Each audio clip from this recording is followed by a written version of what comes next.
সভায় সম্মানিত সভাপতি, বাংলার জনগণের হৃদয় স্পন্দন আমির মজলিস, পঞ্চমষ্ট 11 দলের সম্মানিত জাতীয় নেতৃবৃন্দ,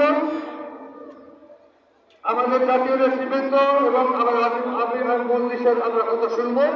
এর আগে একটা কথা বলতে চাই, আমাদের বর্তমান প্রধানমন্ত্রী উনি খুব ধীরে রাস্তাঘাটে, এজন্যই উনি নিজে হার পক্ষে ভোট দেওয়ার কথা বলছেন। এখন জনগণের সাথে প্রচারণা করে, জনগণের সাথে বেইমানি করে সেই বাস্তবায়নের জন্য দল ভাইরা করছে। উনার মেরুদণ্ডের ব্যথা কথা উনি ভুলে গেছেন, মেরুদণ্ডের কথা ভুলে গেছেন। আপনি আবার আপনার ক্ষমতাচ্যুত হওয়ার জন্য আপনার বাজারের কথা স্মরণ করে রাখেন। এজন্যই বলব, আপনি ভালো হয়ে যান।